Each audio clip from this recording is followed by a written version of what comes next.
Roberts here, CEO and founder of Sterling Rhino Capital, and today we're going to talk about managing the managers.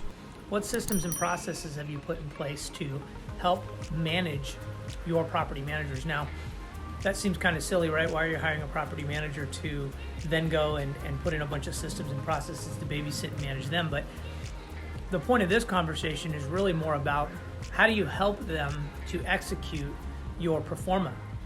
So they're really good at the day-to-day operations, tenants, maintenance, sending you the financials and such, but how are they going to execute your proforma, and how are you going to measure them on a daily, weekly, monthly, quarterly basis?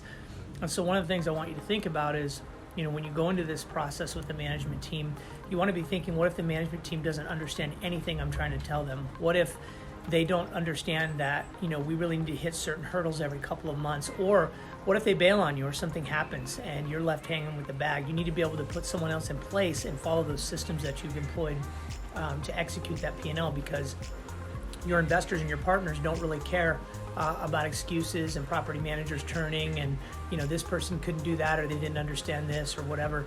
So what I would encourage you to do is build maybe perhaps a spreadsheet where you can plug in by month what's going on with the property and how many units have been turned that are existing tenants, how many new tenants have come in. And of course there's software for things like this, but you can't give property managers the benefit of the doubt and just assume that they've got it all figured out, especially as you get rolling in the process. If something goes wrong, or there's a stall or a major CapEx event or something, you don't want them to get off kilter, which could completely blow your P&L up. I mean, think about it. Just a couple months or a quarter you get behind, well, that's going to roll you into the next year and could completely throw off your returns. So we're in the process of actually updating our systems. We're working on CapEx spreadsheets that will feed into a bunch of other models that can update us regularly on how things are going and measure the maintenance. And then also specifically on the rent roll as it relates to the existing tenants and the bumps that we do there, and then the new tenants that are rolling in. Because if you already have really low rents, perhaps you're not going to have a lot of tenants moving in because people aren't going to want to leave, right? So you've got to factor that. How many existing tenants can we turn? How many existing tenants are the management team capable of turning? I mean, can they flip 30 units within a month? Probably not.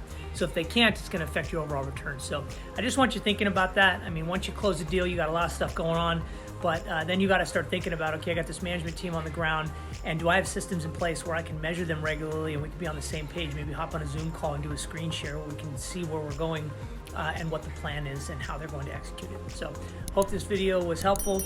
Please like us, share, subscribe, and look forward to the next video. Thanks, guys. Have a great day.